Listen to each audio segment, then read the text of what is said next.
I was standing by the school gates the other day, tucked under a leaking awning, watching the usual afternoon choreography. It's a familiar theater. Parents in damp trench coats exchanging the rhythmic, hollow pleasantries that keep the gears of polite society grinding. But my eyes kept drifting to one woman standing near the fence. She wasn't part of the circle. She was staring fixedly at a loose thread on her glove, her shoulders pulled tight, looking like she was bracing for an impact that never came. When her son finally ran out, she didn't offer the standard high-pitched, "How was your day, sweetie?" Instead, she dropped to one knee, looked him dead in the eye, and handed him a pair of noise-canceling headphones without saying a single word. To the other parents whispering nearby, the verdict was already in. I could see it in their sidelong glances, the silent, portable tribunal we all carry around. They saw coldness. They saw a lack of engagement. They saw someone who clearly didn't have the instruction manual for basic maternal warmth. There was this palpable sense of pity mixed with suspicion, as if her silence was a glitch in the software of good parenting. But then the atmosphere shifted. A car backfired loudly down the street, sending a jolt through the crowd. While the perfect parents were still finishing their sentences or laughing off the noise, this woman was already shielding her son's body with hers, her hand steady on his back, her gaze scanning the environment with a precision that was almost military. In that split second, the awkward mother was the only one truly present. It made me realize how quickly we reduce a person to a bug in the system simply because they don't perform the social dance. We've become obsessed with the theater of parenting, the smiles, the administrative tidiness, the correct emotional pitch, while viewing anything outside that narrow frequency as a threat. We treat neurotypical parents like faulty appliances in a showroom, watching for the moment they break, entirely missing the fact that while they might struggle with the social script, they are often the only ones living the reality at room temperature. Why is it that the moment a parent's honesty becomes too naked or their sensitivity too intense, we stop seeing a caregiver and start seeing a suspect? That image, that scene at the gate, it really captures the absolute core tension we're looking at today. Because what you witnessed was the clash between neurological reality and societal expectation. Yeah.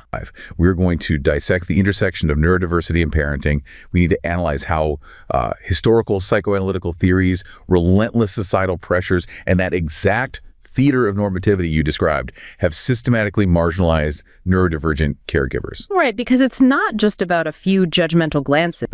We're going to navigate the really dark history of the refrigerator mother theory, trace how its ghosts still haunt modern institutions, and finally and thankfully explore the emergence of modern neurodiversity affirming frameworks. Exactly. We are looking at how society demands a very specific, almost theatrical performance from parents. And what happens when a parent's neurology simply doesn't allow them to participate in that performance? I saw a story online about Elodie, a mother in a bustling arrondissement of Paris who navigates the invisible minefield of French education. Imagine her standing in a pristine public park where the bon chic, bon genre standards of parenting are as rigid as the manicured hedges. Elodie is autistic. To her, the cacophony of children screaming is not just noise, but a physical assault on her senses. When she wears noise-canceling headphones to remain present and regulated for her daughter, the surrounding parents whisper. They see a woman detached and atypical, failing to meet the French cultural ideal of the effortlessly composed, hypervigilant mother. Elodie isn't failing. She's performing a complex internal calibration just to stay in the game. Reading Elodie's account, I'm struck by how normality is often used as a surveillance tool. As someone who analyzes social trends for my channel, I see this Gallic gaze as a profound barrier. We demand that parents fit a specific aesthetic of presence, but we rarely provide the structural grace for those whose brains process that presence differently. Elodie's detachment is actually her greatest act of love. It's how she ensures she doesn't melt down so she can be there when her daughter reaches for her hand. The mechanism of societal judgment operating in the background of Elodie's story is just fascinating. Society approaches neurotypical parents, well, not with genuine curiosity about their functional methods, but with a highly critical diagnostic lens. Like they're looking for a mistake. Exactly. People are constantly looking for the glitch in their social interactions. There is this pervasive expectation of what the literature calls cosmetic competence. Cosmetic competence. That is such a striking phrase. Let's really break that down for the listener. Because cosmetic implies surface level, right? What does it actually mean to be cosmetically competent as a parent versus functionally competent? Well, cosmetic competence means that being perceived as a good parent relies heavily on mastering superficial social choreography. It's about smiling at the right moments during a parent-teacher meeting. Engaging in the expected small talk at the park. Right, maintaining a specific posture of relaxed vigilance. It is entirely about the aesthetic of caregiving. Functional competence, on the other hand, is the actual living relationship between the parent and the child. The mechanics of actually keeping the child safe, regulated, and loved. So when Elodie puts on her headphones, she is prioritizing functional competence. She's managing her sensory input so she can safely supervise her child. But the other parents only evaluate her cosmetic competence. They see the headphones as a violation of the aesthetic. It breaks the visual rule of the attentive mother. And society misinterprets this vital self-regulation as pathological detachment. We are witnessing a profound philosophical error in how caregiving is evaluated. To understand the sheer absurdity of evaluating neurodivergent parents with normative tools, there's a rather striking analogy found in the literature. I know the one you mean. It is entirely akin to asking a cello to prove its quality by imitating a toaster. A cello and a toaster. Imagine you have a magnificent, finely tuned cello. It produces deep, resonant music. But society has decided that the ultimate measure of a household object's worth is its ability to toast bread. Okay, so the metric is rigidly fixed on toasting. Right, so we place a slice of bread on the strings of the cello and wait.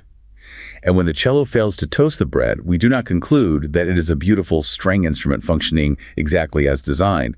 We conclude it's a broken, defective toaster. Because the evaluation metric itself is entirely flawed. The test is the problem, not the cello. Exactly. Neurodivergent caregivers are constantly being subjected to the toaster test. They are forced to justify their parental worth through a neurotypical framework that actively erases their specific strengths and mechanisms of survival. They're graded on their ability to perform neurotypical social rituals, rather than their ability to nurture their children according to their own neurological operating systems. Which brings us to the actual neurodivergent profiles, because different brains inherently produce different parenting styles. The research details distinct ways that neurodivergent individuals navigate parenthood, starting with autistic parents. Yeah, from what I'm reading in the sources, precision and predictability are massive factors here. Autistic parents often require extreme precision in their daily routines. They build highly structured, predictable environments. Which, to a neurotypical observer, might look overly rigid. Right, but for the autistic parent, this structure is the necessary foundation. It's what allows them to feel secure enough to manage the inherently unpredictable nature of raising children. Furthermore, they often need specific periods of profound calm to recover from sensory or social exertion. Which goes right back to Elodie in the park. Her headphones are her way of finding that calm amidst the exertion. Exactly. Now, if we look at ADHD parents, the profile shifts dramatically. The literature describes them as experiencing the world through a torrential mental flow. And their internal rhythms can appear entirely chaotic to an outside observer. I mean, a parent with ADHD might really struggle with the mundane administrative tasks of parenting, filling out permission slips, adhering to strict daily schedules. But here is the crucial flip side. That exact neurological profile grants them immense creative problem-solving abilities. They possess a rapid, almost fulgurant affective availability. Fulgurant affective availability. Let's translate that into everyday terms for you listening. Does that basically mean they can connect emotionally very quickly? It means their emotional availability strikes like lightning. They can pivot and engage with the child's sudden shift in mood with remarkable agility. So if a child is suddenly distressed, the ADHD parent can just drop whatever they are doing, match the child's energy, and invent a completely novel way to soothe or distract them. Yes, their spontaneity becomes a profound caregiving asset. Then we have dyslexia, those navigating dyslexia, dyspraxia, or dyscalculia. The hurdle here seems to be the sheer weight of normative evaluations. The school system in particular, with its endless paperwork, written communications, and rigid expectations of organizational skills, it is exhausting for them. A parent with dyslexia might feel immense anxiety about reading aloud to their child's class or helping with reading-heavy homework. Or a parent with dyspraxia might struggle with the fine motor skills required for certain intricate tasks or school crafts. But again, the literature shows a hidden strength. These parents frequently display highly inventive, tender, and uniquely adaptive approaches to teaching. Because they've had to find alternative routes to learning their entire lives.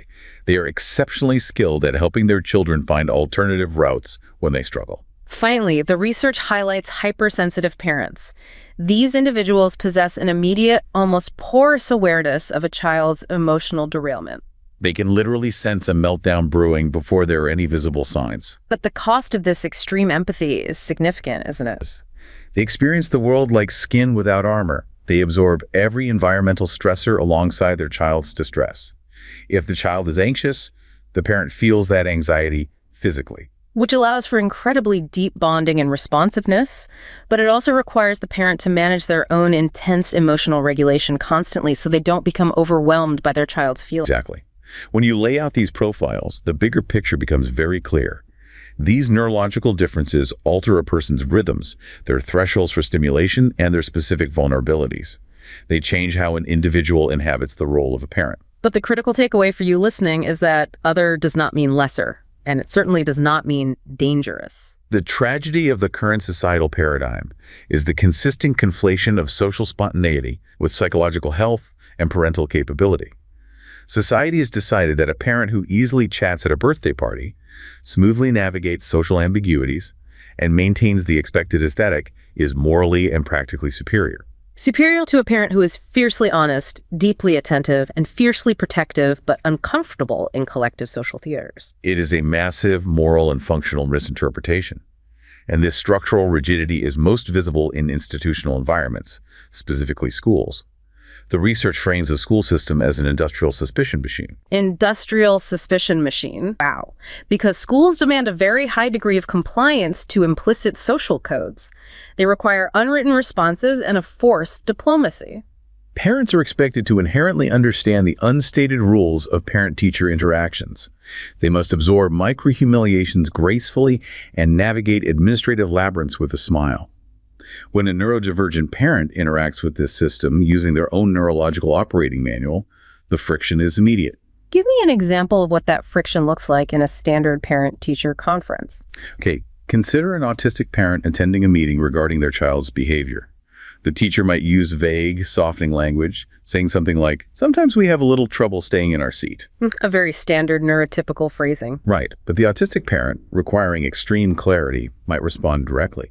"What exactly do you mean? How many times did he leave his seat? What was the preceding trigger? Please provide the data." The parent is simply asking for logical coherence and explicit instructions, but the institution mischaracterizes that response. Exactly. The teacher reads the need for precision as aggression. They view the lack of social smoothing as rigidity. The direct questioning is interpreted as pathological defiance. There is a deeply poignant phrase that emerges repeatedly from studies of autistic parents interacting with these systems. "I am not trying to be difficult. I find this difficult." That single sentence encapsulates the entire institutional disconnect. The school system constantly confuses the raw expression of a neurological difficulty with a deliberate, malicious intent to disrupt. Which perfectly transitions into the next crucial piece of this. Because this suspicion isn't new. It has a deeply troubling history. I heard about a woman named Simone, now in her 70s, who spent decades living under the long, dark shadow of the refrigerator mother theory. In the mid-20th century, French psychoanalysis was dominated by the cruel idea that a mother's lack of maternal warmth caused her child's autism. When Simone's son was diagnosed, the doctors didn't look at his neurons, they looked at her coldness. Even today, as she helps her daughter raise a neurodiverse grandson, she finds herself overcompensating, terrified that any moment of exhaustion or boundary setting will be misread as the clinical chill the old books warned about. The ghost of Bruno Bettelheim still haunts the advice she sees on modern forums, disguised as subtle suggestions that parental bonding is the primary cure for neurological traits. Watching Simone struggle through the lens of history, it's clear that bad science has a terrifyingly long half-life. It's painful to see how a debunked 1950s theory still dictates the emotional labor of grandmothers in 2026. We have to realize that when we give parenting advice to neurodiverse families today, we are often accidentally recycling the language of blame. Simone doesn't need to be warmer. She needs a society that stops treating her personality as a pathology. To truly comprehend the gravity of Simone's lifelong burden, we must rigorously examine the historical context of this blame. The architectural foundation of this trauma was laid by psychiatrist Leo Kanner. We have to look at the massive shift in his thinking between 1943 and 1949. Let's track that shift, because in his foundational 1943 paper identifying autism, what was Kanner's initial stance? In 1943, Kanner made what he believed was an objective observation regarding a lack of warmth among the fathers and mothers of autistic children. However, he initially viewed autism as an innate, inborn condition. So he didn't blame them initially? No. He drew a sharp contrast between autism and schizophrenia, suggesting these children came into the world with a biological inability to form the usual biologically provided effective contact with people. So in 1943, the parents were observed to be distant, but they were not yet being blamed for causing the condition. But by his 1949 paper, a devastating shift occurred. What changed? Kanner explicitly began to blame maternal coldness.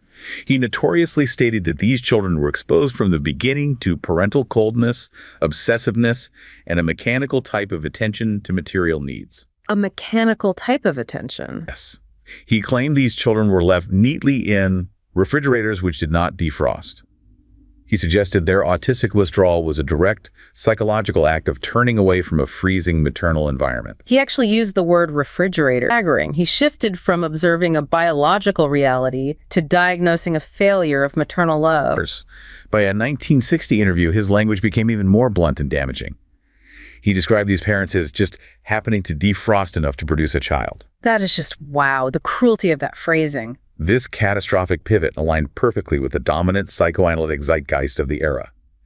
The mid-20th century relentlessly prioritized early life experiences and maternal influence as the root of virtually all psychological development. And this framework was then weaponized and popularized by Bruno Bettelheim. Bettelheim is a central figure in this dark history. He directed the orthogenic school for troubled children at the University of Chicago starting in the 1940s. He became instrumental in forcing the refrigerator mother theory into mainstream public and medical acceptance. He published a highly influential book in 1967 titled The Empty Fortress: Infantile Autism and the Birth of the Self. In this book, he drew horrific, inexcusable comparisons between the experience of autism and the experience of being a prisoner in a concentration camp. We really need to pause on that. He compared a child in their own home to a prisoner in a concentration camp, with the mother acting as the guard. How on earth did he justify that analogy? Bettelheim argued that the autistic child perceives the mother's rejection as a threat of utter destruction, similar to the existential threat a prisoner faces. He championed the notion that autism was the direct product of mothers who were actively cold, distant, and rejecting. He posited that this maternal rejection deprived the children of the chance to bond properly and develop a personality, leading them to retreat into the empty fortress of autism. Because he viewed the parents as the toxic source of the condition, he advocated for extreme interventions. He vehemently advocated for what he termed parentectomies. A parentectomy was the complete, forced separation of the child from the parents. Bettelheim believed the only way to cure the child was to remove them entirely from the destructive environment the mother had allegedly created. So the child was placed in his residential treatment milieu, totally isolated from their family. Imagine being a parent, seeking help for your child, and being told by the leading authority in the world that you are the sole cause of your child's condition, and the only cure is to surrender your child completely. The sheer psychological violence of that is difficult to process. And Bettelheim was not operating in a vacuum. This era produced a deeply entrenched infrastructure of maternal blame, supported by other prominent psychoanalytical figures. The theories just multiplied. Margaret Mahler introduced the concept of symbiotic autistic syndrome. What is symbiotic autistic syndrome, in simple terms? In simple terms, Mahler suggested that an infant normally goes through a phase of feeling completely merged with the mother, a symbiosis. Right. As they grow, they separate and become their own person. Okay.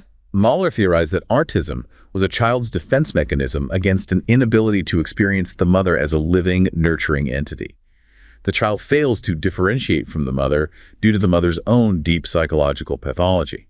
The child is stuck, unable to separate from a mother who is fundamentally damaged. Again, placing the entire developmental failure squarely on the mother's psyche.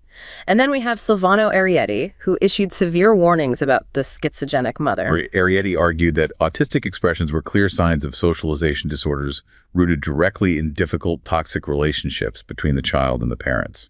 The schizogenic mother was portrayed as a parent whose contradictory, hostile, or overwhelmingly anxious behavior literally drove the child into a state of psychological withdrawal. These theories collectively formed a crushing consensus that reigned unchallenged for decades.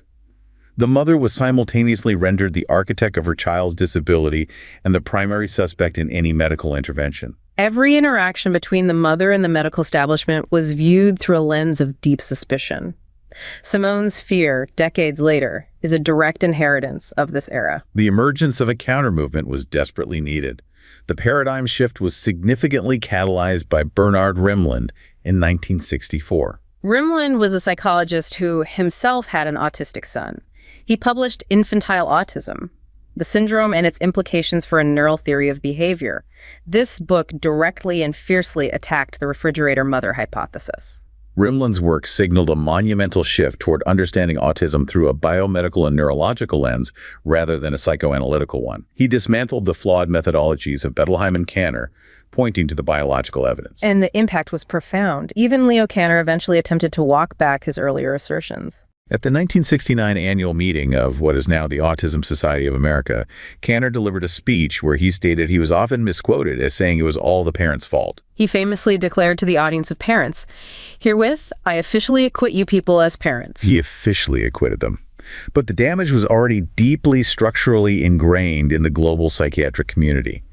This historical baggage has severe, lingering consequences, particularly in specific national contexts. The history of autism treatment in France provides a stark example of this. The French psychiatric and medical establishments exhibited a profound, systemic reluctance to adopt modern, biologically based classifications of autism. This resistance was rooted in a deep-seated cultural and professional preference for psychoanalysis. French professionals often viewed the new international diagnostic manuals as reductive. They felt that these biological classifications undervalued the physician's holistic clinical skills and marginalized complex psychoanalytical interpretations.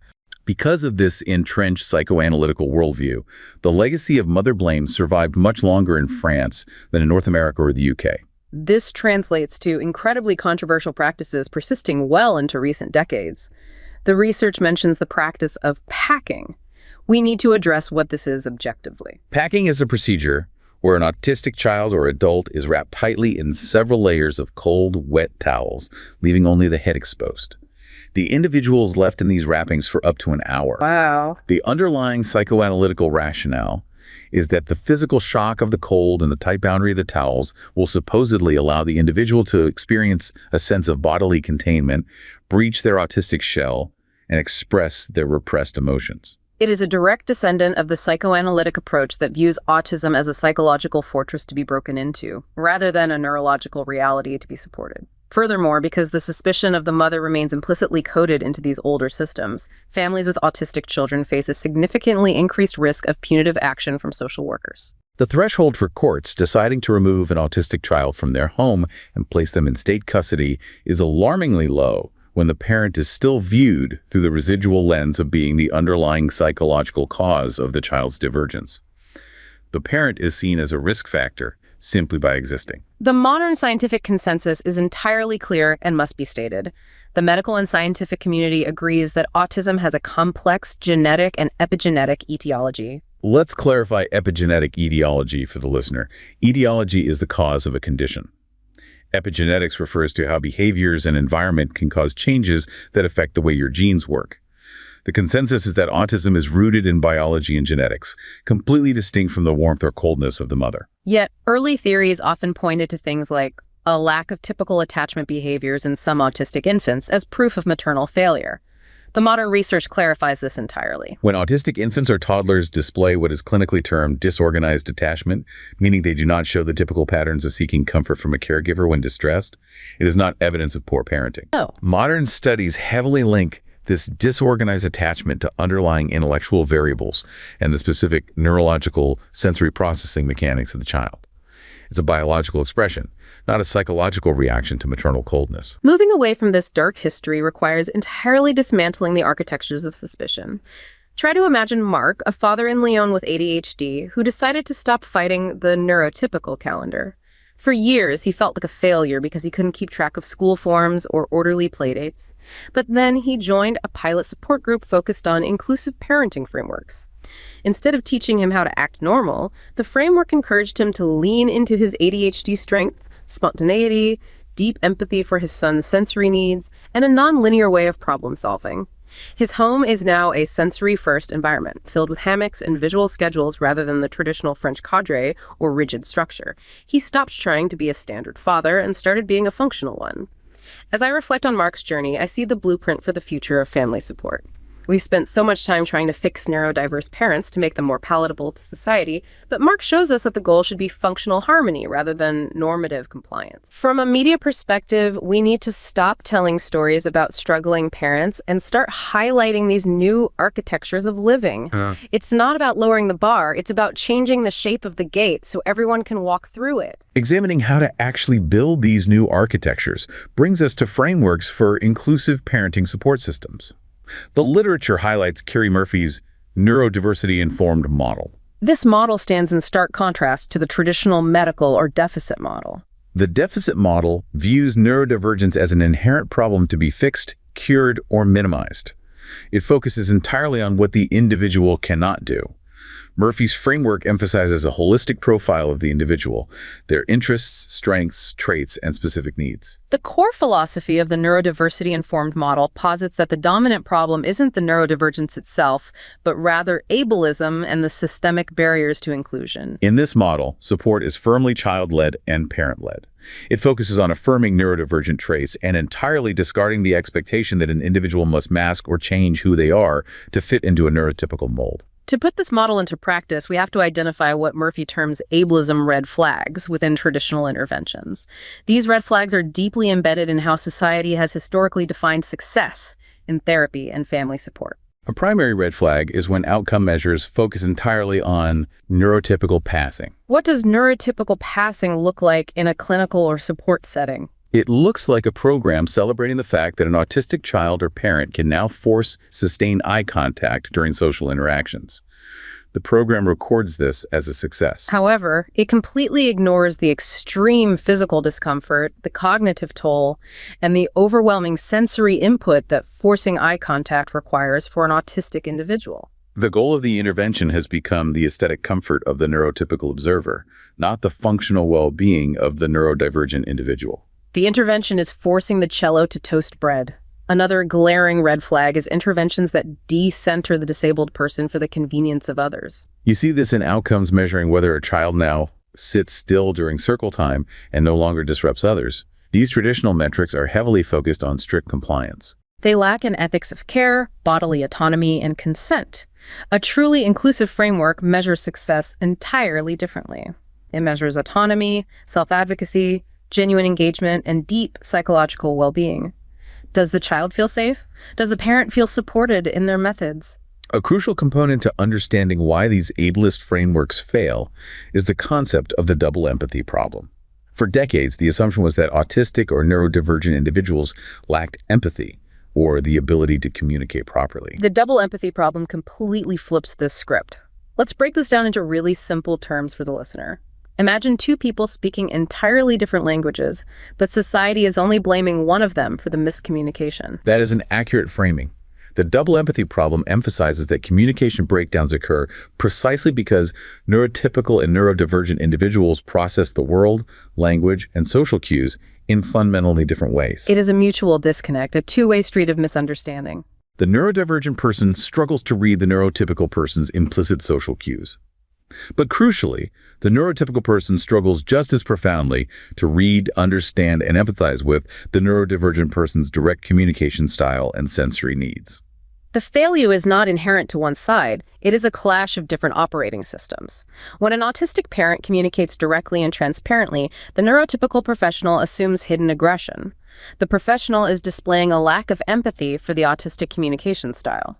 This clash manifests in severe real-world barriers for neurodivergent families navigating daily life. When we examine data from Public Health Ontario regarding the concrete systemic barriers faced by parents with intellectual or developmental disabilities, or IDD, and neurodivergence, the sheer weight of the structural friction becomes apparent. These parents face agonizingly long intake processes that demand executive functioning resources they may not possess. The systems are built for neurotypical stamina. They are confronted with unnecessarily complicated jargon-heavy forms that assume a specific type of processing. Furthermore, they frequently encounter profound difficulty when trying to share new concepts or advocate for their children with other adults, teachers, doctors, social workers. Because of the double empathy breakdown, their communication styles are instantly pathologized or dismissed. If a neurodivergent parent becomes visibly frustrated by bureaucratic red tape, the system does not recognize systemic friction. It records parental instability. This systemic friction generates a profound, entirely justified fear of medical and legal discrimination among neurodivergent parents. The data reveals that parents frequently and actively hide their autism or ADHD diagnoses from healthcare providers. They do this because they know, from brutal experience, that the moment they disclose a neurodivergence, their medical agency is immediately diminished by ignorant or biased practitioners. They fear being infantilized or having their valid concerns dismissed as mere symptoms of their divergence. If an autistic mother brings her child to the doctor with a complex medical concern, she fears the doctor will attribute her detailed, exhaustive research to autistic obsession rather than genuine maternal vigilance. Even more terrifying is the reality within family law systems. Parents express acute terror regarding custody disputes. The data shows that the moment a disability is disclosed during a custody dispute, the court system, often operating on the outdated biases and suspicions we trace back to Bettelheim, can default to prejudice. Parents fear the court will automatically hand custody over to an abusive ex-partner, completely ignoring the neurodivergent parent's capability, devotion, and functional stability, simply because the paperwork now includes a psychiatric label. Addressing these profound barriers requires a radical shift toward a strength-based approach. The solutions outlined in the research are deeply structural. First, systems must actively tailor content delivery to match the processing needs of the parents. This means removing unnecessary bureaucratic complexity and providing information in accessible, literal formats. Second, institutions must provide concrete material support rather than mere evaluation. Instead of assessing whether a dyspraxic parent can organize a schedule, the system should provide the scheduling tools. Third, clinicians must completely redefine their roles. They must step out of the position of the objective, judging evaluator and step firmly into the role of a systemic advocate for the parent. Ultimately, it requires a fundamental transition from a model where interventions are done to a family, which inherently strips them of agency and perpetuates suspicion, to a model where support is done with the parent in true, equitable collaboration. The system must recognize the parent as the primary expert on their own family's functional needs. Looking at the actual reality of neurodivergent caregiving through a supportive lens reveals a remarkable landscape. The literature and recent studies on autistic and neurodivergent parenting consistently highlight unique, profound strengths that are entirely missed by normative evaluations. These parents frequently demonstrate an incredibly intuitive, fine-tuned understanding of their children's sensory and emotional needs, particularly if their children are also neurodivergent. Because they themselves navigate a world of sensory friction and social complexity, they can anticipate and mitigate environmental stressors for their children with remarkable precision. Furthermore, they display a fierce, unyielding commitment to justice and clarity. This is coupled with a distinct refusal to engage in useless social lies or the hypocrisies that often define traditional adult-child dynamics. They do not enforce rules simply because I said so. They provide logical frameworks. This refusal to perform the standard social theater creates a deeply unique and highly beneficial developmental environment. These parents offer a relationship that is fundamentally less saturated with implicit, confusing rules and absurd, rigid hierarchies. By communicating directly and transparently, they create a space where an ecosystem of profound honesty thrives. In this environment, a child learns early and clearly that setting physical and emotional boundaries, requiring periods of rest, and expressing strong emotions are entirely valid bodily and mental events. They learn these are not moral failings to be suppressed for the comfort of others. The child learns to exist authentically because they are being raised by someone fighting to exist authentically. The entire societal framework must undergo a seismic shift. We must completely abandon the practice of evaluating parents based on their ability to mimic standardized cosmetic neurotypical behaviors. The focus must transition entirely to recognizing, validating, and supporting the immense practical validity of neurodivergent caregiving. Moving past the cruel, lingering shadows of Bettelheim's theories and dismantling the deep-rooted psychoanalytical biases that still plague regions like France demands more than just awareness. It demands a total structural commitment to what is fundamentally a celebratory framework. This means accepting that when friction occurs between a neurodivergent family and society, it is the environment and the institutional expectations that must be adjusted, not the individual neurologies of the parents. The individuals that institutions have historically pathologized as maladapted are, in fact, the ones demonstrating the most authentic, unvarnished form of parental devotion. Their refusal to perform the artificial theater of normativity ultimately exposes the superficiality of the societal metrics used to judge them.